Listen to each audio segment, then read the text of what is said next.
With just a few words, I'm going to shatter your mind. There are more characters in GTA 5 than just the main characters. So while I have made videos using my 10,000 hours of GTA 5 experience to answer every question you had about Michael, Trevor, and Franklin, my job is still not done. In this video, I'll be answering all the questions about the rest of the GTA 5 cast that you've asked me over the years, giving you that hot, juicy lore that you literally can't get anywhere else. What was Lester's involvement with helping Michael in the past? As far as we know, Lester has always had the exact same role, in that he plans the heists. He works out the finer details, the logistics. We'll go robbing soon. I'll find something, just like the old days. Let's see, either we hit a bank in the sticks or we do a store. Which do you like? Before the jewel store, you talked about a score, a bank in the sticks. I need you to meet us there. Polito Bay, right? That's the one. I'll get on a bus. Hey, what's stopping me from riding off into the sunset, huh? With my saddlebags a-bulging. Lester's the only guy who can flip metal without making a noise, dipshit. And for that, he's paid 20%. It's basically the same thing he does in GTA Online. Did you talk to Lester? Yeah, I called him. Apparently he's in the hospital having his vagina cleaned or some shit. 20% saved. What are you, jealous because you didn't get your 20%? You'll get 20% of 200 million. If I can get the funds diverted and you pull it off. Still, come on, 20% of that's a lot of coin for sitting on your fat ass. Lester's never fucked up the end game, not ever. He's the best there is. Well, yeah, he better be. We pay him enough. Well, I guess paying him 20% beats robbing the government and having to give it all back, huh? That was an innocent mistake. Anyone could have made it. Apart from Lester. This is what we pay him for. He'll get us paid, and he'll get us paid clean. Now is not the time to doubt him. Besides, where's he gonna run to? And he can't even run. Okay, just enough, okay? I get it.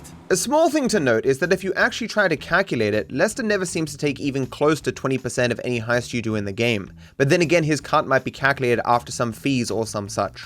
What was Lester's role in the Prologue heist? There are two references that say that Lester wanted nothing to do with that job. There is some deleted audio from Prologue where Brad's like, haha, we're saving 20%. You know what feels good? Not giving the walking stick 20 cents on the dollar. That's what feels good. We don't need that prick. We never have. And of course, Michael directly states during the Merryweather heist that Lester wanted nothing to do with that job. We're doing it my way, because as I recall the last time when we did it your way, we all got shot at, you got buried, resurrected, turned into a twat, and Brad ended up in a fucking prison. Yeah, and Lester told us not to do that job, but we did it anyway. So Lester was just not involved. Did Lester know that Michael was going to betray Trevor and Brad? I doubt it. Certainly Lester did later on figure out that Michael was alive, but I don't know of any evidence to suggest that he knew beforehand. Is this still the number for Lester Crest? I'm living in Los Santos, just like you. You gotta figure that I never told anyone that instead of gently decomposing in North Yankton, you're angrily decomposing in Los Santos with a shrink and a wife who don't love you no more. What did Lester do during the 9 years after the failed heist in North Yankton? There isn't any evidence to suggest that Lester stopped doing any of the things he was doing before North Yankton, which is setting up heists, making a bunch of money, fucking with people, hacking into places he's not meant to hack into, getting the dirt on the rich and powerful, watching people through their cameras, any of the weird shit Lester likes to do. Let's get drunk. Franklin, fill up the glasses. Vintage moonshine, hillbilly type shit. We're gonna be seeing triple and committing incest in minutes. I am just gonna get drunk as a skunk, and then I'm gonna reverse engineer a webcam and spy on those sorority girls again. Frankie! Lester needs a drink. I like my scores like I like my dates. Across the street and unaware they're being watched. Nothing suggests that Lester was only involved in doing this underhanded stuff because of Trevor and Michael. He has no reason to have changed. Remember that within minutes of seeing Michael again, Lester effectively says, yo, I've been hacking into this guy's emails, here is a bomb, go put it in this guy's phone. That fuck is a lying bastard. I've read his fucking emails. He's a fucking cheat. Take this, fashionably retro weird for a 45-year-old man, but I cannot let go of the 1980s bag. The prototype is somewhere in the Life Invader office. Find it and fit it with the device in your bag. Hello? Oh! He didn't make a plan and then build this for Michael. He already had this device and he may have used it himself even if Michael had not shown up. I think it's reasonable to believe that he would have ducked his head down while he was figuring out what happened in North Yankton and whether he was at any risk, but he'd be right back to it after he felt secure. I know you never mentioned my name. I know I'm not on any lists anywhere. I know you never betrayed me. I kept tabs on him for a while, needed to know that he didn't blame me. Not only is Lester responsible for almost every additional person that we get for every heist, but when Michael asks about getting back many of the people he used to run with, Lester knows exactly where they all are because he never left the criminal game. We're gonna need a crew. I can round up some of the old guys. There are no old guys. Moses, ironically, he found Jesus. All those Irish crazies, they mostly just disappeared. That crew from the south, they all went down. There was an Eastern European guy making moves in Liberty City, but he went quiet. Let us also not forget that the very first heist we do in GTA Online with Lester are meant to happen before the single-player story in the timeline. Our GTA Online characters are the people he is referring to with this line to Michael. You got any contacts in LS or not? I've been working with someone, but they're too unpredictable. I'll have to reach out to some other guys. GTA Online gives us even more of a reason to suspect he didn't retire during that period, because after the conclusion of GTA 5, he does actually temporarily retire, and the reasons he gives for doing so were not present until the end of GTA 5. Look, whatever you want from me, whatever this big new job is, I'm out, okay? I'm done. I already took every decent score in the state. I cleaned out the Union Depository. I took down the IAA and the FIB. I rang the bell on half the Bossack 500 CEOs. I have more money than I could ever spend. Okay, so that's it. I always dressed like a retiree. Now, I actually am one. But despite all these reasons that he can now actually retire, he still loves the thrill of the heist life, so it doesn't take much convincing to get him out of retirement for the casino heist. And why would we do that? Aside from the vault stuffed with cash and different guest consignments every week, there's the challenge. Better security than anything you've ever seen. A truly dynamic and adaptive system. No offense, Miss Cheng, but every job I've ever done was impossible. Until I did it. Perhaps. But do you know what? They told me you were the best in the business. And it only took me 5 minutes to clone your cell. Okay, maybe I'm a little stale, but I'm not coming out of retirement every time some new money sink opens up. I'm gonna need more of a reason. Then maybe you do it for me. Because I'm asking you as a favor. I'm not looking to make any money out of this. Anything you get is all yours. We'll need a base of operations. Find something, but we can't have anything to do with it. Your associate will have to be the front. I'm not gonna pretend I haven't already looked into this job a little bit, professional curiosity. How does Lester not know where Trevor is before he returns and confronts Michael? I honestly think it was just because Trevor's lifestyle made him hard for someone like Lester to track. Lester explains to Michael that he at least initially tracked Trevor to make sure he wasn't being blamed for what happened in North Yankton, and he further explains what Trevor was doing the last he heard of him. I kept tabs on him for a while, needed to know that he didn't blame me. Yeah, where'd he go? North, south, east, west, wherever there were liquor stores to turn over and hitchhikers to disappear. Where did they bury him? They buried him? Not as far as I know. This dialogue suggests that Lester just stopped tracking Trevor when he confirmed he wasn't an immediate threat, but I think Lester still would have wanted to keep tabs on Trevor if he could. This of course wouldn't be for emotional reasons. Lester says there was nothing holding them together after Michael disappeared, and it is fairly obvious that Lester doesn't really like Trevor. Is it too much to ask for a little respect? Just a little? Because I respect you, Trevor. Strangely, I do. I can see how you're useful. Terrifying, but useful. What you thinking? I'm thinking I don't like being in close proximity to you for extended periods of time. And the same for short periods of time. But even if Trevor didn't blame Lester at the time, which made sense as Lester wasn't involved, it doesn't mean he wouldn't have blamed him in the future. Trevor is a bit crazy and unpredictable. I am sure Lester would want to know if he was coming for a visit. But Trevor was seemingly off the grid for quite a long time before ending up in Sandy Shores, a place in the middle of nowhere that is barely connected to the sorts of technology that Lester usually monitors to find and track people. In other words, I don't think Trevor is the kind of guy who'd be easy to track. You'd have to go very low tech and actually hire people to follow him. And those people would probably end up dead. It costs a lot of money to track you down. I had to call in every favor I could in the Midwest, and then you kill several good men. In other words, if Trevor was using the same phone and email address that he used prior to North Yankton, you can imagine Lester would have kept up with whatever he was doing. But obviously, Trevor didn't want to be found. But why are you out here? It's off the grid. We're away from it all. It's somewhere real and authentic. This is America! So either Lester was eventually unable to track him, or he was unwilling to go the effort without some new development giving him a good reason. Does Lester know what happened to Brad? I don't think he says explicitly, but he does know that Michael betrayed Brad and Trevor in North Yankton. And if he could figure that out, it probably wouldn't be too hard for him to figure out that Brad wasn't in prison. The most explicit reference I'm aware of is on Surveying the Score when Trevor starts to speak about breaking Brad out of the clink. To me, it sounds like Lester is trying to keep the information that Brad is actually dead from Trevor, and he even at one point speaks of Brad in the past tense before quickly correcting himself to the present. I ain't even talked to Mike about it yet, but he's gonna be on board. He's obligated. What is it? Ain't it obvious? Bustin' Brad out of the clink. Okay, I'm gonna stop you there, T. Some things are just better left alone.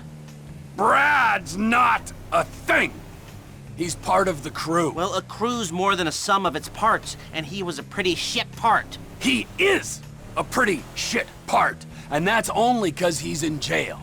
No, he is shit because he's lazy, forgetful, mean, and stupid. With respect. Why don't you talk to Michael about it? I will, but I gotta talk to you too. You're planning this. Talk to Michael, then come back to me. While I can't tell you when he found out, it does seem pretty obvious that Lester knew that Brad was dead and not in prison, and was trying to push Trevor away from finding that out. How did Lester even learn that Michael was still alive, let alone where he lived and his phone number? Lester was easily in the best circumstances to be able to find out Michael was still alive and where he lived. Lester had worked closely with Michael for over a decade, so he may have known more about Michael than anyone. Lester also already didn't like the job in North Yankton, and its outcome actually affected his life. His associates just got taken down, and for all he knew, he would be next. So unlike most people, he actually had a reason to dig deeper. Lastly, tracking and monitoring people electronically is a large part of what Lester does. When Michael is kidnapped and Franklin calls Lester to ask if he knows anything, Lester has all of Michael's electronic footprint in seconds. Hey, look, you seen Michael? Let's see. His phone is offline. His credit cards aren't active. This is aberrant behavior. The last usage is for a flight to North Yankton. There was a signal from his cell back in Los Santos, but now nothing. In Ending C, Lester finds the exact location of Wei Cheng, Stretch, Steve Haines, and Devin Weston with little effort. Can you get us some whereabouts? I'll do my best. But it wasn't as if Michael and his family were hiding very well either. Sure, Dave was protecting them, but they were on the grid in one of the largest cities in the country. That despite this, Michael would still be hard for others to find was largely because he was very restrictive with what information he let others learn of him. Wouldn't laugh, wouldn't hang out. I've got my work, I've got my life, and never the two shall meet. Staying hidden was also easier given that the public didn't know what Michael looked like, but honestly, no one else really had any reason to look for him, so that was kind of a bonus as well. After not seeing him for 9 years, how did Michael know Lester was in town? Look, I only know one way to make money. I'm gonna have to give an old friend a call. I think he's in town somewhere. I'm gonna have to track him down. I think the only reasonable way that Michael would think Lester is in town is the same reason Dave was worried when Michael did the jewel store job. The whole job. Everything about it. Anyone who knows your file, what is wrong with you? Criminals tend to do things in a particular way that works for them. Even with Michael out of the criminal game, Michael would still potentially hear of Heist being pulled and recognize Lester's handiwork. This seems even more likely when you remember that the original heists in GTA Online are set before story mode. Some of these heists we do actually pull for Lester. Michael does initially reach out to Lester using the same phone number that he used 9 years ago. Is this still the number for Lester Crest? It does seem unrealistic that Lester would still have the same number, but it's likely the case that Lester has many different numbers that he monitors, and he only lets people through if he actually wants to talk to them. How did Steve learn about the deal Michael and Dave had? I am fairly confident that it's not said anywhere explicitly. But connecting the dots, on Dead Men Walking, Dave does say that anyone who goes through his files would find out about their deal. What if I lose my job? Someone comes into my office, starts reading my files. They'll see the things I did. I know a lot of stuff. I can cop a plea, get 5 years, but you... Fuck you, you ungrateful prick. I made your career. And after Michael does the jewel store heist, Dave says, anyone who knows your file, what is wrong with you? The whole job. Everything about it. Anyone who knows your file, what is wrong with you? It is also important to note that Steve just recently had become Dave's boss. Michael? Dave? To what do I owe this pleasure? Just want to talk. You behaving yourself? Of course. And how are the kids? Great. Amanda too. She sends her love. So how's the job? Good, thanks, yeah. New supervisor, Steve Haines. He's on that TV show. He's okay. Well, it was nice to catch up. Same to you. Dave also does text Michael to say explicitly that Steve is looking around his files. Listen, I know you're probably irritated by the, shall we say, favor I just asked of you. I wish I hadn't had to involve you, but my boss has been sniffing around some old cases. I know we had a deal, but this is just a new agreement. I wish it were different, but as I said, you broke out of my protection yourself when you started doing your thing again. I made clear that would be a problem. You ignored me. I will do my best to protect you as a valued friend of my firm, but you're going to have to play ball. I think the best explanation is that Steve was looking into Dave's only significant career accomplishment due to recently becoming his boss, which familiarized him with Michael. He then heard about the recent jewel store heist, recognized it as exactly how Michael operates, and confronted Dave about it and the likely holes in his reports. It is also hypothetically possible that the jewel store was completely irrelevant to Steve finding out. But I think we should give Dave some credit. I doubt he wrote down explicitly in his report, I used FIB resources to hide a wanted criminal so I could pretend I took him down to advance my career. What was going on with the FIB versus IAA subplot? It's simply that the FIB and the IAA want more funding, and apparently how much either get depends on how much funding is given to the other. The funding war between IAA and FIB intensifies after Congress promised to slash spending and both agencies recommend it's the other one. While there are some vague references that these organizations are having issues with their budgets, these issues are best explained by Weasel News. Security agencies go head-to-head for funding. They are often described as the twin pillars of our national security, but now the FIB and IAA have found a new enemy, each other. Following calls for balanced budgets and a proposed reduction in defense and security spending, both agencies have been lobbying hard in the Capitol recently to explain why their budget should stay intact. Both agencies criticize the other and blame them for America's problems domestically and overseas. Neither would do so on the record. They are at odds with each other because any crime stopped by another group is just one they can't be seen stopping themselves. There's a big target out there, something in the shadows. Whoever finds it, the Bureau or the agency, is gonna get a big bump in funding. Like I care about your funding. These entities care more about being seen as effective at stopping crime, rather than actually stopping crime itself. Yeah, it's not about being effective, it's about seeming to be effective.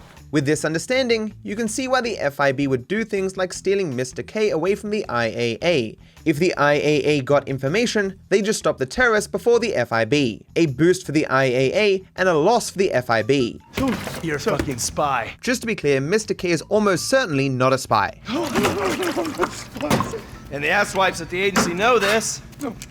So I need to know, what did you tell them and what did they tell you? I love helping our government wage war, especially with itself. Ultimately, both agencies are trying to show that they are more capable and more deserving of funding. Of course, much of our lens into this conflict is through our interactions with Steve and Dave, who are more interested in their own prosperity and success than that of the wider FIB. You are my boy now, amigo. My career depends on this, and that's very important to me. So seeing as we're all boys now, that makes it important to you. Basically, while the agencies are against each other as a whole, individuals within those agencies are not necessarily even acting for the best interests of their team in the conflicts. You will show me and my team some respect. Maybe you could define team for me. Is that just the three of you? Or the greater FIB? Or the entire government? Because I'm tempted to argue that thus far, we haven't shown a lot of your colleagues a whole lot of respect.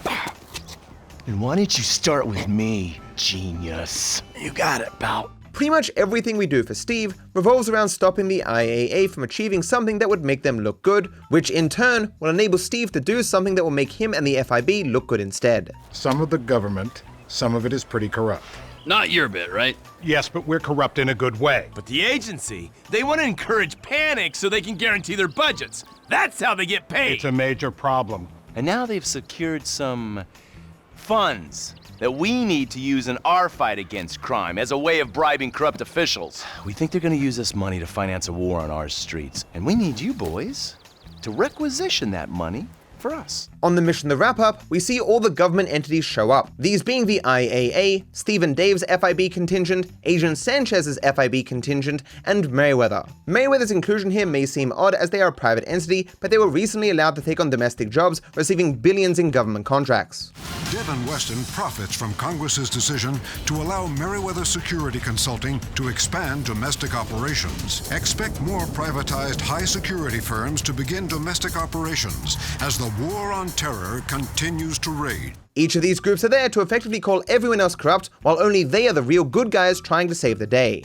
Good guys, bad guys. We've got you. Anti-American activity. Put your weapons down, all of you! But ultimately, this is all about funding and personal career advancement. Put the weapons down. Fuck you! We all know you agency boys are ball deep in a plot to drive up your funding by any means necessary. It should be noted that much of what we hear about the FIB and the IAA comes from Steve and Dave, and they can't really be considered trustworthy sources. They will obviously slant things to make the IAA seem worse and the FIB better, but it is clear that both agencies are corrupt and do illegal things, although that only really becomes especially clear with the IAA when you play GTA Online. When I ran agents in the field, I had to entrap them, cajole them, threaten them with deportation. You're never gonna know what I had to do. Now, apparently, all you gotta do is give them a couple bucks and a few kind words. I guess there really is no accounting for stupidity. But, and I'm serious now, as stupid as you are not gonna talk about what happened here. Because your usefulness to us, well, it just ran out.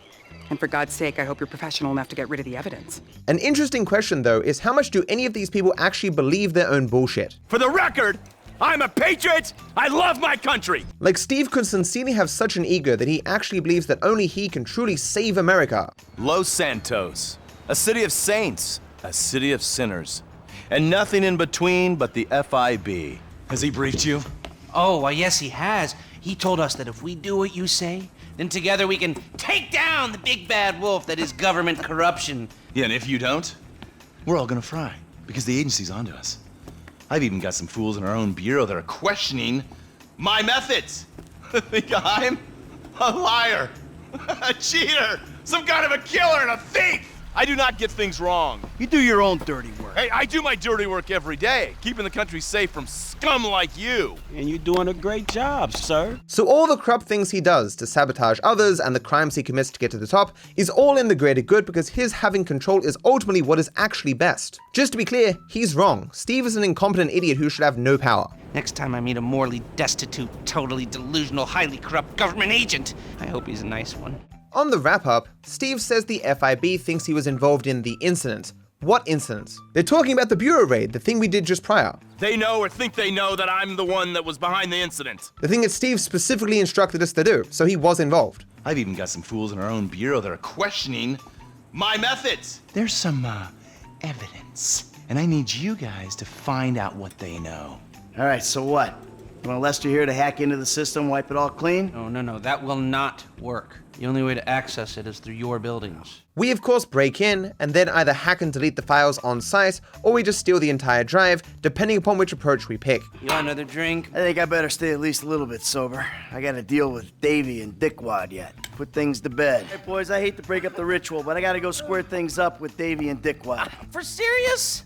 Hey, I just want them to know that now that we did this thing for them, and we have the evidence that we did this thing for them, that we can all go our own separate ways, you know? If the FIB were onto Steve, why didn't he get fired? Especially after everything went down on the wrap-up. Dave, after the wrap-up, says they just pinned everything bad on Agent Sanchez. Given that Sanchez and basically everyone else was dead, it wasn't like anyone could contradict their story.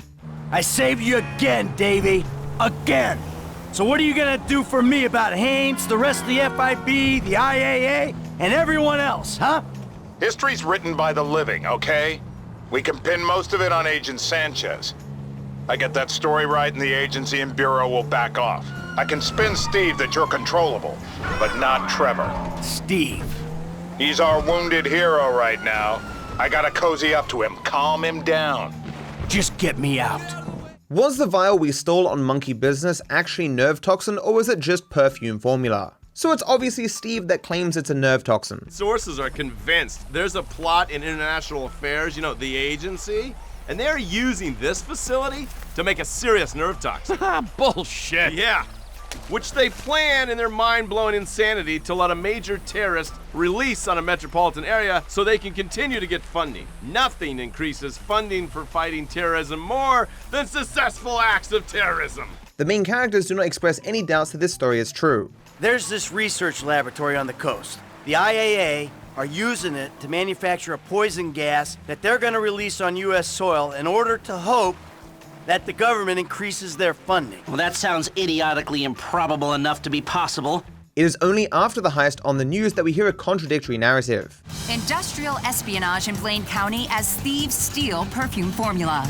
Some highly trained thieves raided a research lab yesterday in order to steal perfume. Several men were killed as raiders carried out an audacious attack that has confused the lab's owners and criminal investigators, as the robbers escaped with a new formula for cheap perfume, and no one is quite sure why. Given the amount of heavy resistance that we meet, I don't think it makes sense that it was perfume. There was like armed guards every 2 feet. Sure, the news says that previously they were attacked by wildlife activists, but I mean, come on. As well as how insanely fast reinforcements arrived, including the military, that doesn't make sense for perfume. A distress signal will have been sent out. Expect reinforcements. The military? Great! You chose the wrong line of work. The sound files from the lab technicians also don't make it sound like they're working on perfume. It's reacting with a live tissue too quickly. If there was a delay, the effect would be more devastating. The brief was to maximize toxicity. We aren't paid to second-guess performance. I'm only suggesting potential avenues for R&D. The security didn't seem to know exactly what it was, but it did seem sus to them. You think they're ever gonna tell us? Sure, right before they kill us. No, seriously. Right before they put whatever it is in your breakfast cereal. I dare you. Just a little pinprick. What can a pinprick do? Ask the monkey. Go on, a tiny amount on your hand. Look, if you go crazy, I'll video it and stick it online. Agent 14 in GTA Online also says the facility makes Nerve Toxin, although he does say that the lab is controlled by the Merryweather CEO, Don Percival. So there's this chemical laboratory called Humane Labs. A few years ago, it was leased to a shadow company run in part by Don Percival. You guys know Don Percival? Percival is up to no good in that shithole. Nerve agents, we believe. At least, that's what the intel seems to suggest. It could be possible that the IAA got the idea to make nerve toxins here from Merryweather. Even the news admits that there were rumors that there were a bunch of chemical weapons being tested there, but these have been debunked or whatever. The perfume thing, as far as I'm concerned, is just a cover story. Why did they kill Steve Haines in Ending C, Deathwish? Looking at it in a general way, Steve Haines knew a lot about the main characters and bad things they've done, and therefore was a threat. What's the problem, dawg? Steve fucking Haines. Of course it's Steve fucking Haines. It's always Steve Haines. Looking at it more specifically, after we do the Bureau raid where we delete the FIB files on Michael and Trevor, Steve is probably one of the few people who know much about them. And there's no reason to believe that Steve wouldn't blackmail the trio with this knowledge in the future. I think they'll either kill you after this is done, or keep you doing these stupid jobs until they don't have to kill you because someone else has done it for them. Steve just wasn't trustworthy. He would say to Michael, "You're free and clear, don't worry about it," then immediately try and arrest him. It's the last thing we do, and we're done. Period. Of course. I'm a man of my word. Agent Sanchez, arrest these men, both of them. Steve, whoa, please. You fucking kidding me? By the end of the game, it seems suggested that Dave and Steve are the only two people in the government that know that Michael DeSanta used to be Michael Townley. And these two people again likely being the only people who knew the specifics of the deal that Dave made with Michael. So ultimately, silencing Steve just meant there was one less person who might share their secrets, or come after them, or blackmail them, or whatever. Why didn't they kill Dave during Ending C Deathwish? It's in part that Michael makes the case that Dave could still be useful in the future to stop people fucking with them. We just gotta silence a few noisy people. Hell yeah, let me see, there's Steve Haines. Dave Norton. No, we need him alive. Why? So nobody fucks with us afterwards. But also, obviously Dave was far more trustworthy than Steve. If people find that about Michael, that would have negative ramifications for Dave, and Dave had already shown himself to be at least somewhat trustworthy over the many years that he'd known Michael. Lastly, I'd also like to suggest that Dave and Michael did like each other to some degree. Michael! Davey! Are you behaving yourself? Oh, but of course. And how are the kids? They're good. I actually mean that. Amanda too. How's work? Work, it's fine. Better than fine. It's good. Had a few lucky breaks. Look after yourself, Mike. You too, Davey. You too. What was in the envelope that Michael brought to Devin at the end of Blitz play? Honestly, it wouldn't surprise me if most people were confused by this. In the heist, you blow open the security van and there's nothing there. Unless you watch Michael closely, you won't even see him reaching in, taking something and putting it away. What he's grabbing is that envelope that he ends up giving Devin Weston. And what is in that envelope? High-value government bonds. And we need you boys to requisition that money for us. The bonds are leaving the terminal in an armored car. I've taken down an armored car. Yeah, I heard about that. They were carrying bonds, weren't they? Yeah, they were carrying bonds, and we had to smash them off the road and blow the doors to get access. Those which Michael ends up giving Devin Weston at the direction of Steve Haines so that Steve Haines can get funding for the various things that he wants to do. Devin Weston, is a very good friend of mine, so why don't you watch your tongue? I suspect that Devin Weston helps out with the funding for Steve's off-the-books operations. Got a package for Devin Weston. How did Steve have leverage over Trevor and Franklin? Did he have files on them too? So obviously the FIB files on Michael are an important part of the story. And I'm the best guy you got for this. With you, we've got good leverage. You are my boy now, amigo. He certainly had a file for Trevor, and is something we also delete during the Bureau raid. As far as Franklin is concerned, I mean, initially, did he really need a file on Franklin? Call Franklin Clinton. Franklin who? Don't drag this out. He's in your crew, we know that, we need him. Unless he'd like his gangbanger buddies to know he's friends with the Fed's favorite CI. Fine, I'm calling. Remember that Steve is a powerful and influential member of the FIB who is not above doing corrupt things to get his way. If he wanted to frame Franklin for some crime, he certainly could do that. First guy is Franklin Clinton. Hey, I barely know that kid. He's fixing up my car. Call him, or we'll send some G-men to his aunt's house. And certainly after Franklin gets involved with the things that Steve and Dave do, well, they've got more dirt on him then, don't they? But of course, Franklin's main reason for being involved was to continue to help Michael and maintain that association. All right, man, look, man, you help me. Way I see it, man, the least I can do is help you. If the Bureau ain't gonna take you to court, them motherfuckers just hustlers anyway. And I ain't finna let no motherfucking cat think he's so motherfucking crazy run me up a tree. Fuck that. I'll find something for you. Big. I've talked before about Trevor's motivations, but obviously he wanted to pardon himself, and he wanted them to help Brad. Because I was told that if we helped out with that thing, which we did, then our past indiscretions would be forgotten in a haze of patriotic fervor. Has he said anything about Brad? Fuck yeah, he has. Plenty. I keep changing the subject. You know, he thinks you might actually commute Brad's sentence when this is all over. In other words, even if Steve had no leverage on Trevor and Franklin, they would still have reasons to be involved. How did Dave know it was Michael who robbed the jewel store? As Dave says when he confronts Michael about it. The whole job. Everything about it. Anyone who knows your file, what is wrong with you? Dave obviously knows Michael's files intimately and does also know Michael is alive and in the area, so obviously he would recognize Michael's handiwork if he saw it. If he had any doubts at all, his suspicions were likely confirmed when he saw Michael and Franklin happily celebrating, and as well, how Michael responded to his questioning. I didn't have nothing to do with it. Whatever the hell it is you're talking about. That they were celebrating the successful heist was even more obvious in the alternate audio that was left in the game files. I don't know anything about that. I was wondering why you and your friends were getting drunk and high shortly after a store was done over. Can you explain that to me? Yes. They are two completely unrelated items. Everything about the job. The whole thing. Anyone who knows anything about your file, it's so fucking obvious. What is wrong with you? Why didn't Dave tell Michael that Trevor was alive? The only time we're given any explanation as far as I'm aware is on the mission by the book. When Dave starts talking about how he pretended to be Brad in correspondence with Trevor, Michael sarcastically says, "Oh gee, thanks for telling me, Dave." And what about Trevor? He's not a problem at all. We're monitoring him. A few years ago, a letter came to the federal prison system addressed to Brad. Wasn't signed, but it gave a P.O. box in Sandy Shores. I played the part of Brad, and we started a correspondence. Yeah, thanks for telling me, Davey. I was doing you a favor. Didn't think you want to know he was in the same state. I guess Dave probably thought that he could control Trevor, and telling Michael might just complicate matters. If Michael had been paying more attention to what Dave was saying after the jewel store job, he might have caught on earlier that Dave knew that Trevor was still alive. And what about Trevor? If that fruitcake realizes, finds out you're alive, you are D-O-N-E fucked! Don't worry about Trevor. Trevor's dead.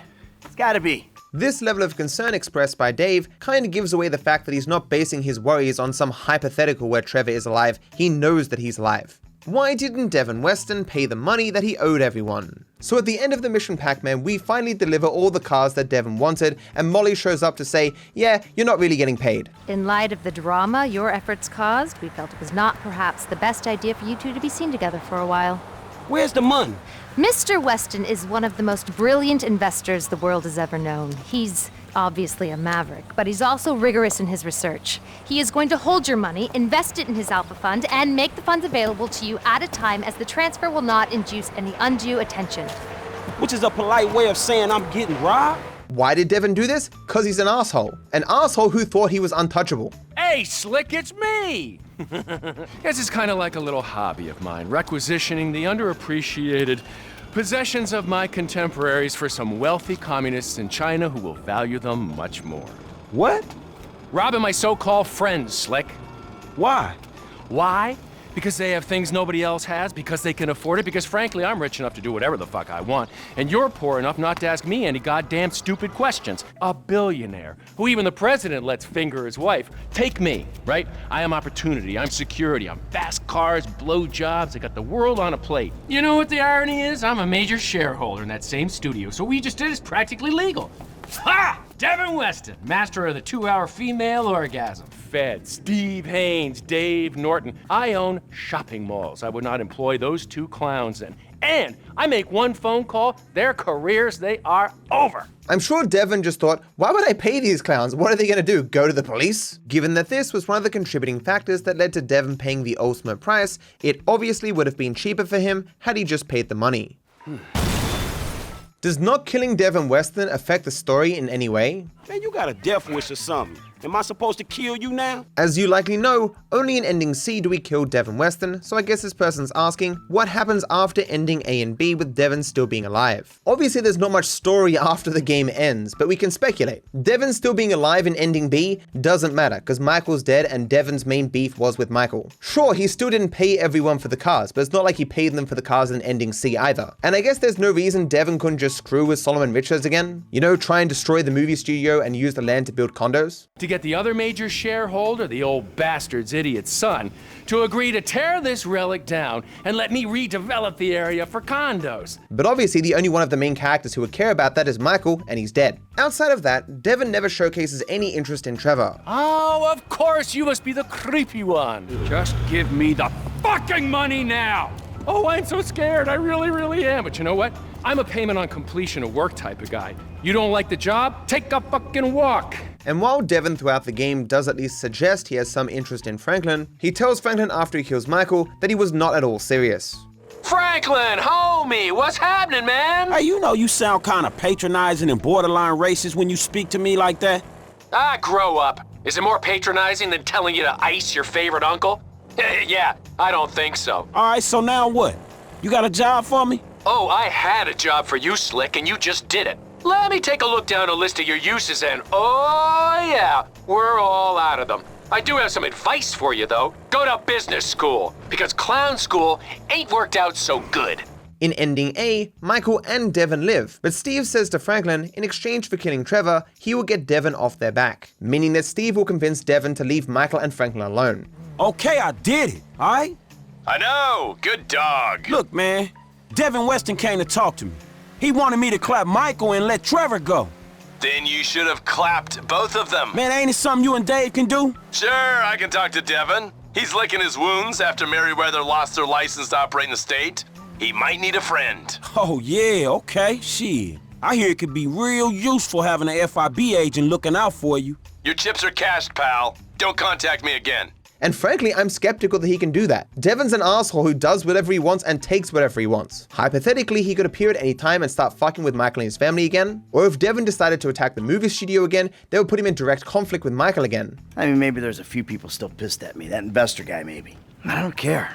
Got my eyes open. I'm gonna start making plays in the movie business. Like, is Steve even aware of the movie studio? Hey, Devin, just don't mess with the movie studio, alright? Yeah, Michael loves that thing. That's very important, and I'm saying this specifically because Franklin killed Trevor. Ultimately, it's quite obvious that ending A and B don't handle Devin Weston all that well. Does Devin Weston know of Michael's past? The first time Michael sees Devin Weston, they don't say a word to each other, but the next time they meet, Devin is strangely keen to have Michael work for him. Hey, hold on. We're not done here yet. I got a job for you, bro. 5 top quality scores, big ticket cars, major payday, bro. Sounds great. I got just the guy for you. I'll put you in touch. No. I don't want just some dude. I want you. I want your crew. I want pros on this. Yeah, I don't give a fuck what you want, pencil neck.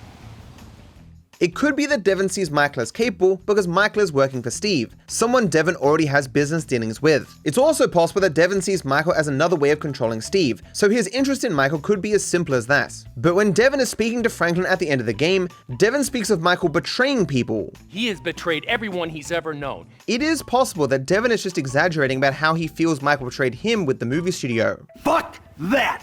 I'm a producer! Nobody fucks with my film! Ugh.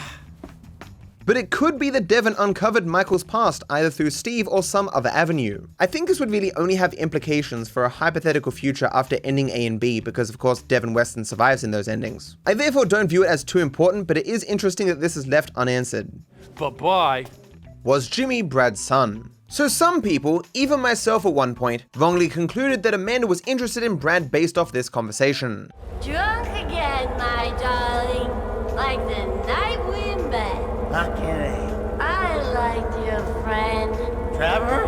No, the other guy. So a lot of people assumed that the other guy who isn't Trevor that Amanda was into must have been Brad. But unfortunately, the timeline just doesn't allow for this. Trevor explains to Wade that Amanda and Michael had already met before he later met Brad. In other words, Brad was not there on the night that Amanda and Michael met. Just as he hit rock bottom, he met a fat, silver-tongued troll under a bridge. And he persuaded our hero that maybe he should rob people too. And they lived happily ever after? For a while. Until the troll met another troll in a strip club, and they fell in lust. Hold on, what? So little Trevor made a new friend called Brad, and he was thinking about cutting Mike off when it all went to shit, and Mike got killed and Brad went to jail.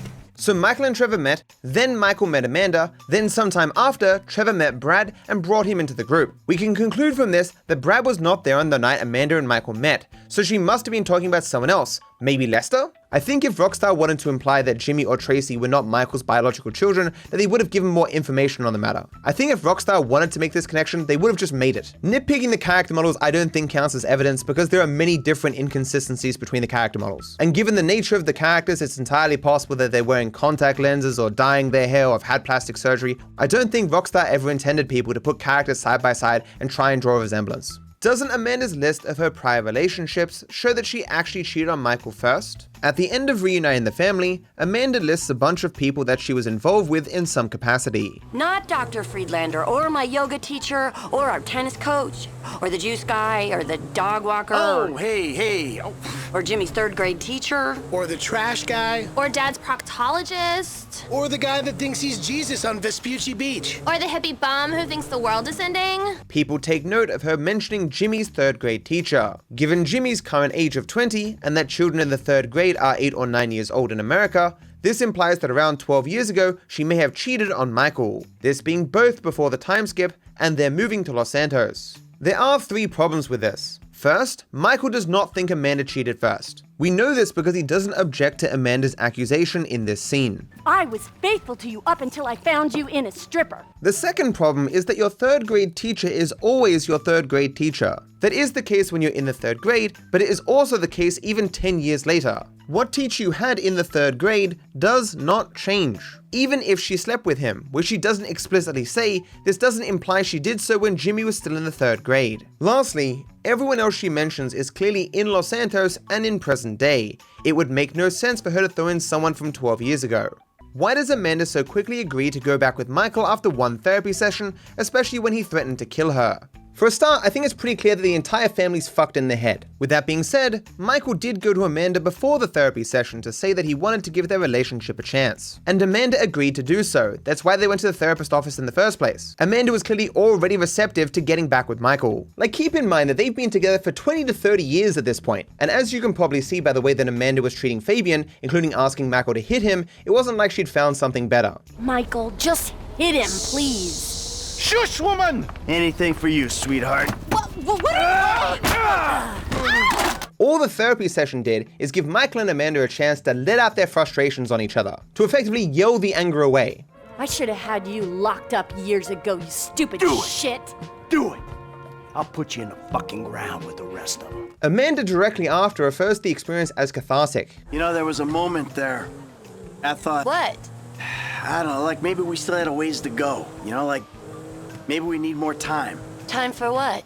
Time to move beyond screaming at each other.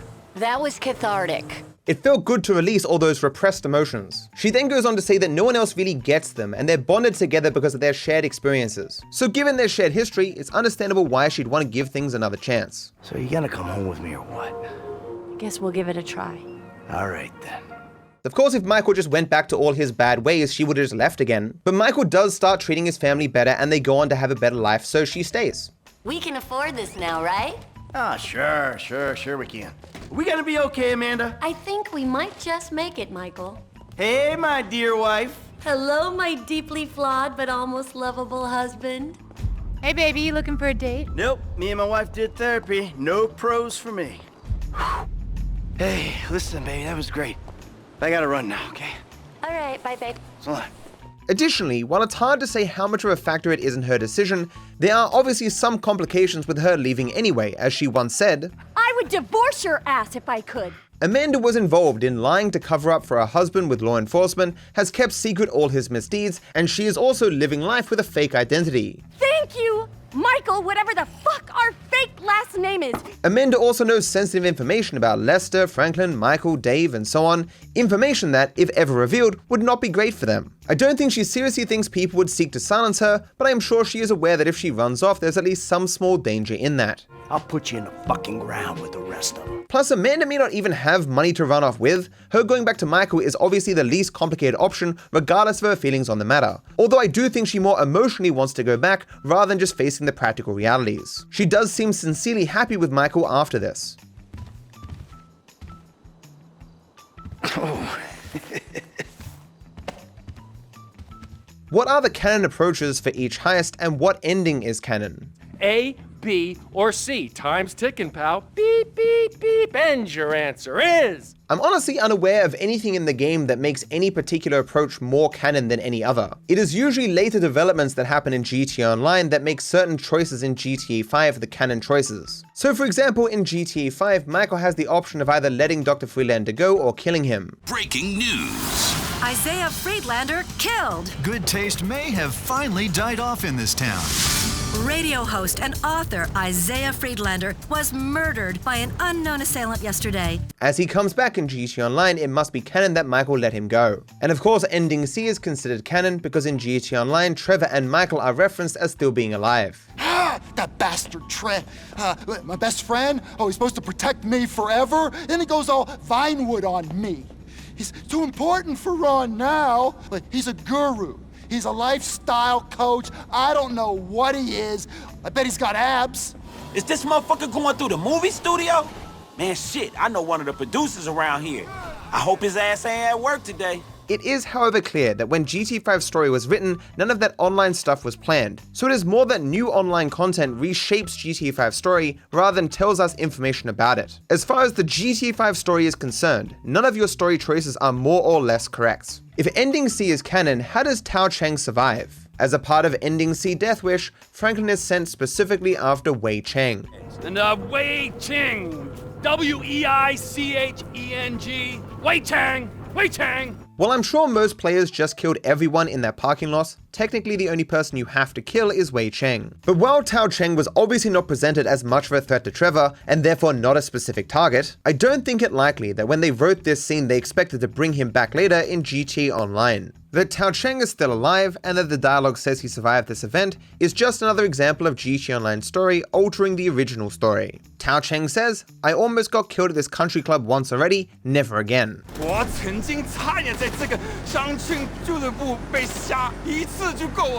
How would the story change if they beat the train in Prologue? I mean, in a way they did beat it. They got to the other side and they didn't die. But yeah, obviously if the car didn't get clipped, they probably would have driven a little bit further and so wouldn't have been walking immediately. The characters would have ended up in different spots, and so maybe Dave would have actually made his shot and killed Trevor. Or something even worse could have happened, who knows? Why did Rockstar put so much of the gameplay towards storylines that didn't go anywhere?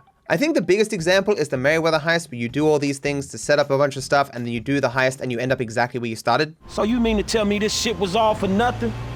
Man, it's the hood all over again. Fuck! But obviously during that we do get information about the characters, we do have some funny interactions and stuff. Like, it is somewhat entertaining, especially in your first playthrough. Shut the fuck up, Michael, all right? You owe me. Hey, did you talk to Lester? I called him. He's in the hospital or something, all right? We keep him out and we get 20%. Well, unless, of course, you go states again and have me arrested. Hey, it wasn't like that. Better not have been. I mean, like, you give a fuck. Oh, see, I give a fuck. Michael. It's a position, a fucking viewpoint, all right? Like God, like evolution, like anything else. Sunshine, boredom, lies, that's what we got. Other people, they have other worlds, but for me, I'm like a vulture just circling the desert looking for fucking corpses, you know, a carrion-eating motherfucker. Do you understand that? Wow. Woo!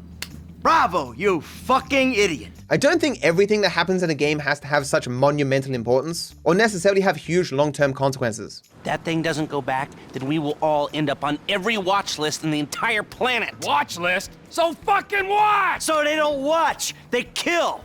Idiot, we'll all be dead within a week. Think! I don't think most people, when they play through the game the first time, were like, wait a second, I didn't get much out of Merryweather Heist at all. This sucks. It's only like looking back where you're like, yeah, that didn't really lead to anything, did it? Man, I thought I was done not getting paid for these licks. Hello? Me too. I think you can find these parts in every game that you play, and I don't think Rockstar was particularly bad at it in GTA 5. Like, you can probably see why it wouldn't make much sense for the Merryweather Heist to pay out like $10 million each or something. It would completely undercut the significance of everything they were building towards with a big score heist. What was stopping Michael, Franklin, and Dave from killing Trevor straight away when he first came to Los Santos? This is where dead men come back to life. It's been nearly 10 years. Oh, but you'll keep for another day or so, huh, old friend? You motherfucking fuck! I grieved for you! You weren't even fucking dead. You were my best friend. Well, guess who's coming? Please don't crash again. You crashed. My back's bad enough as it is. Surprisingly, at the end of Dead Man Walking, Franklin does suggest they do this. I ever tell you about Trevor? He's, hell walking on Earth. That's what he is. Well, let's bury this motherfucker. Oh, yeah, good luck with that. Say what you want about Trevor, but he is crazy capable. At the end of the mission Lamar down, one of the reasons why Steve and Dave say that Franklin has to kill Trevor is because they don't believe Michael would ever be able to get close. Man, get Michael to do it. Me and Trevor cool, dawg. Michael can't do it. Trevor won't let him near. That's why it's up to you, homie. While it is true earlier in the game, Trevor has less explicit reasons to distrust Michael, it isn't like Michael could be like, hey man, can we go to this place where you be super vulnerable so like we could just hang out for a bit and see what happens? I think Trevor would be like, why? Trevor would obviously make the connection that something was up and he'd fight back, and who knows who would come out of that alive. Michael would obviously recognize that trying to take Trevor out, given his capabilities, would be quite the risk. A risk that Michael wasn't certain was necessary at this point. After all, Trevor had just been to Michael's house and he didn't kill anyone. He didn't come in guns a-blazing and take out Michael and his family. So at the point where Trevor showed up in Los Santos and didn't immediately kill Michael and his family, Michael was still in the position of needing to assess how much of a risk Trevor was to him. And honestly, in ending A, I think the only reason why Franklin and Michael were able to take out Trevor in the way that they did is because Trevor just gave up. I ain't been nothing but straight and true with you. I'm sorry, man. Yeah, you have been true with me. But the truth ain't what I'm interested in. You fucking shoot him! You're just like him!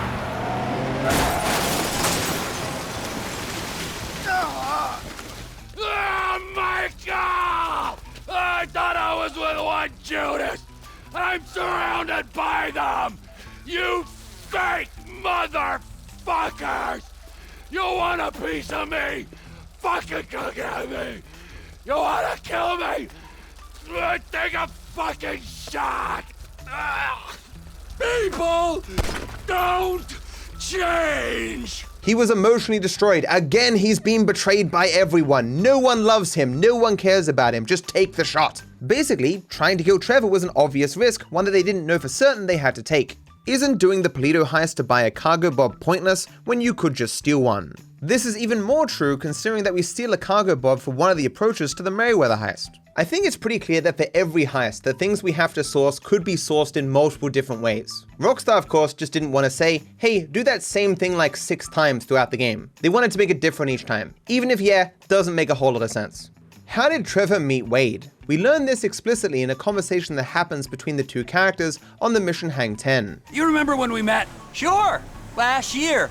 I was on the way to the gathering with Daisy Bell and Kush Chronic and you stopped in Sandy Shores to get lit, and you met a dealer and he looked after you. when your friends had abandoned you. That was weird, wasn't it? The last time I saw them, they was with you, driving out to the quarry, and then they just disappeared. Poof, right? I mean, they were gone. Some friends, right?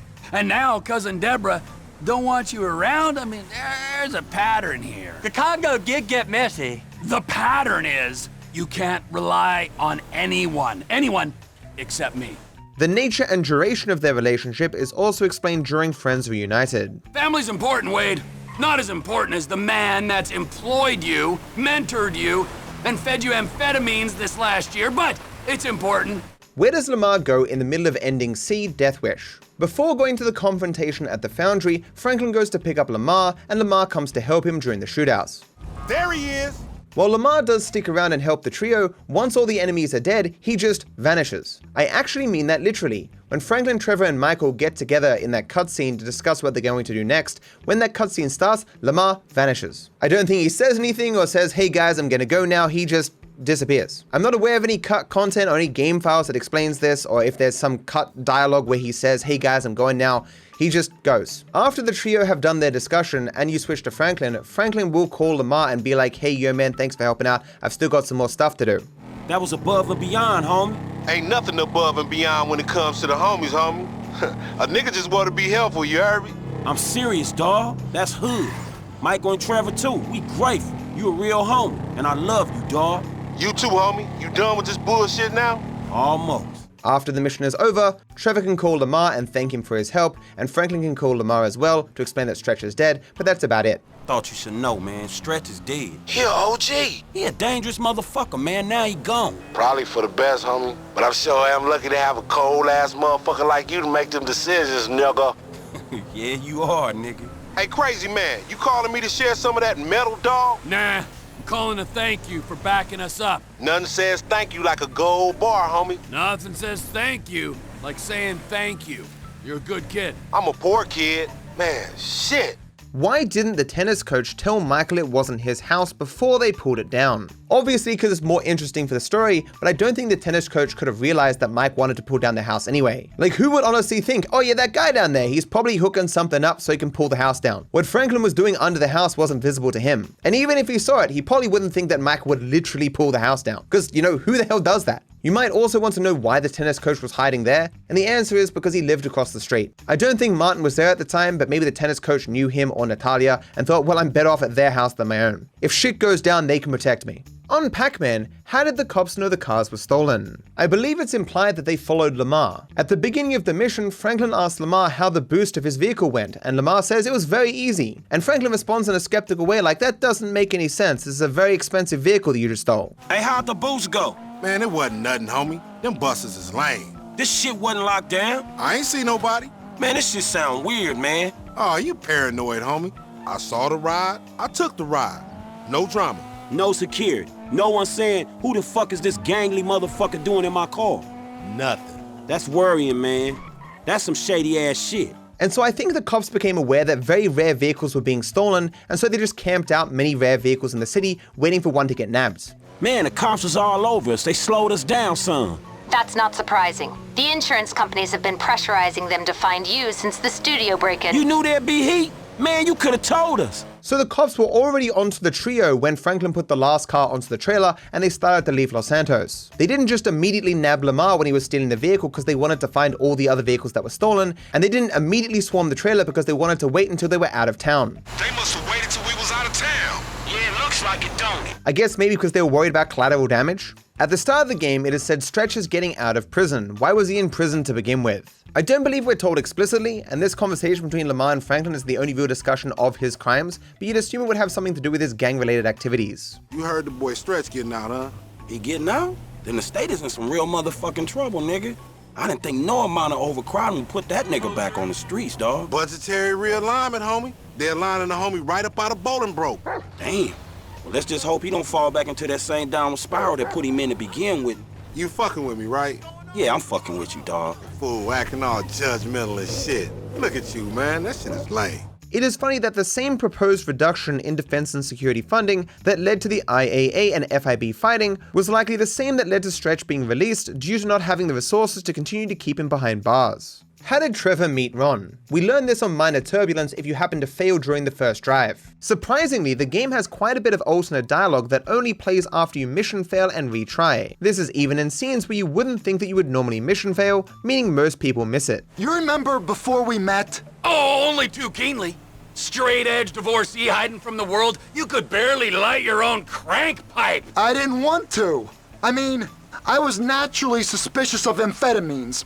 Only after your persuasion, forceful persuasion, did I see the power as an aid for concentration and deep thought. If I hadn't moved next door, I'd have likely put a gun in my mouth. It ain't pretty, but it's true. Whoa, downer, Ron. Jesus! The world has me to thank for your conspiracy theories. Basically, Trevor happened to move next door to Ron. It is seemingly as simple as that. Ron, you little bastard! Get out here! We're going to Los Santos. Are we? Not you, me and Wade. Why didn't Michael kill Lazlow for messing with his family? As I always say with Michael does not kill unnecessarily. You think you need to be crazy to play the game, but I take down scores. Like you, I handle myself. I do what's gotta be done, just without all the fruity stuff. And you hate it, that I can get away with it, that I can be normal. We can have a little fun with him, but let's not try to kill this prick, all right? All right, come on, get up. Take off, go, now. Before I change my mind. But I mean, was Lazlow actively messing with Michael's family? I mean, Tracy was clearly into it. She wanted on the show, and that's why she kept reaching out to Lazlow. Tracy's getting another tattoo. No, oh God, no. That Lazlow guy's there. Lazlow? That asshole? What's he want? It's Tracy that wants something.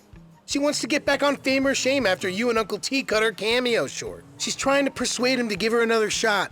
At humiliating herself? Look, I'm her harshest critic. She's a terrible dancer, she can't sing, or even really speak properly in a camera, or like form her thoughts into sentences. But there's a certain childish honesty about the way she expresses herself that an audience might really respond to, or at least respond to for long enough for her to get on the Z-list celebrity circuit, which is at least a step up from her other career prospects. All right then, I think we should do what we can to help her get that gig. Like, certainly he does some seedy shit, which is obviously why Michael beats him up and draws a dick on his chest. So, you'll let me on the show if I blow you? Yes, and if you could wear some black lipstick, the little guy loves the goth vibe. Oh. But at that point, Michael wants to show that he's supportive of Tracy and whatever she wants, so he threatens Lazlow and says, hey, you give my daughter exactly what she wants or else. What you gotta get is my daughter whatever she wants. Yeah, without sucking on your piddle stick. Look, okay guys, that was a joke. I'm a clown. I'm a sad, lonely little clown. Hey, you're gonna put her on your show and you're gonna make sure she looks good. Look, okay, I got a lot of juice in this town, but I mean, I'm not a miracle. Just do it! And at that point, if Michael killed Lazlow, he wouldn't be able to do that. It would go completely against his goal of supporting Tracy. And Lazlow is a man of his word. He does get Tracy on the show, and even more than that, he seems to try and rig it in her favor. We had a few problems with our voting machines, but the good news is we fixed it. And do I have a surprise for you? Making it to the finals, a personal favorite of mine, Tracy DeSanta. Yeah! That was fantastic! I mean, amazing, especially the ho-ho-oh part. I'm really from the heart. Judges, I have to say, I'm thinking if you go the wrong way on this, it could be the end of a lot of promising careers. All right, we're gonna go to commercials and we'll come back with the judge's decision. Seriously, guys, vote the right way, because a maniac's gonna fucking kill me. And of course, the one we all know is gonna win, Tracy DeSanta! Let's go to Anita Mendoza. Oh, okay. Everyone is so talented. Yeah, especially Tracy. But I'm gonna have to go with masturbating monkeys. What? Masturbating monkeys. No, I heard you. Q, all right, you're a great judge of talent. Thank you. Who's gonna win that $1 million? Who's got the most talent? Masturbating monkeys. All right, you know what? It's not over yet. 2 out of 3, okay? Imran, you can pull this out. Who's it gonna be? Masturbating monkeys. Are you kidding me? Really good. Tracy sang her heart out. I don't... Okay? And she smells great. She's gonna be a star. You know, Lazlow, you wouldn't know talent if it stuck a finger up your arse. She only tried that once, all right? And I told her no. You know what? I've had enough of all of your shit! Why did they take out Stretch and not Simeon? Simeon didn't pose a risk to anyone, he was just a simple shady businessman. However, there is a random event where you could kill Simeon if you want to. Sometime after the confrontation on Complications, you can return to Simeon's dealership as either Franklin or Michael, and you will find Simeon with 2 guards. Simeon will yell something out saying it's Michael or it's Franklin and then run off down the street, leaving his guards to take care of you, but obviously they're not much of a threat, so you of course win. What the hell is this? Man, what kind of welcome is that, Simeon? Hey, it's Franklin. Get that traitor. I treated you like a son. Man, I thought I was employee of the month. What the hell is this? Customer service in this place sucks. Are you crazy? I thought I put you out of business already. If you're quick, you can chase after Simeon and run him over with your car or something, but I'm not sure if that's meant to be his official canon ending. A fun fact is that the game will only allow you to shoot him if you've killed his 2 guards first. Okay then, fool. Fuck you. Like, it honestly wouldn't surprise me if Simeon ended up appearing in GTA 6 like Rocco appeared in GTA 5 from GTA 4. He's just one of those weird, eccentric characters that people be like, oh, I remember that guy. That I could not have said better myself. Why is Trevor's house clean at the start of the game? I'm pretty sure Ron cleans his house. On Friends Reunited, when Trevor and Wade are going to Los Santos, Trevor yells at Ron, and clean this place up! You're CEO of Trevor Phillips Enterprises. Find us some business so that we can make some money and tidy my shit up. So I assume that's the thing that he does sometimes. Maybe not too often because Trevor doesn't really care all that much, but sometimes. But I mean, if you really look at it, it isn't like his house is particularly clean, especially when you compare it to how clean it was when Patricia lived there and cleaned the house. Naughty boys. You boys are so messy. Your mothers were too easy on you. What did they steal in the mission Derailed, and why did they steal it? At the beginning of Derailed, we learn of a monthly train that carries valuables through the area. The monthly train is coming through. Sometimes gold, sometimes artwork, priceless antiquities. Trevor hijacks that train to crash into another train, causing its valuables to fall into the water below. It was then Michael's job to find something of value in the wreckage while Trevor held off the Merryweather. What Michael ends up finding is an ancient artifact, like a small statue. After some argument, Michael and Trevor agree to give the statue to Martin to buy his forgiveness. As for what the statue may have been, we're not told explicitly, but on the mission card Libre, Trevor does reference that around Martin's house he sees a lot of ancient Aztec artifacts. Many of these being fertility statues that clear 2 to 3 million. By the way, I know why you took me there, to that guy's house. Understood. Understood what? All that Aztec stuff. Those weird little artifacts. What? The little fertility statues, whatever. The guy has trouble getting it up.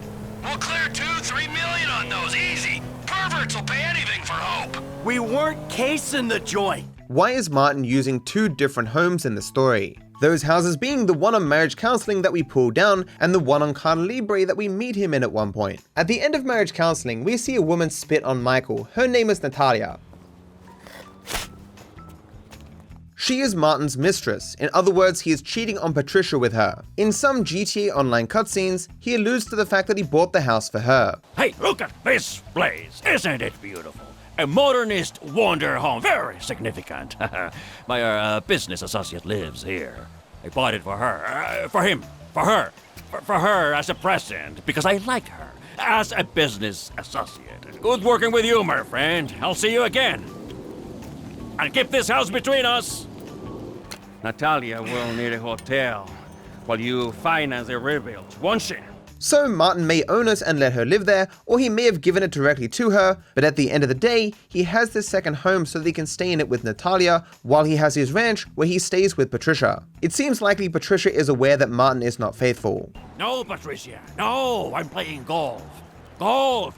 4! You've been hysterical. It's the menopause again. That never happened. I'm afraid I cannot be spoken to like that. No, golf, I tell you. Estas viejas no entienden. These events are meant to have happened prior to GTA 5 story, and therefore Trevor's threats. I am going home. Treat you! I know. You better treat her right, man! I will, amigo!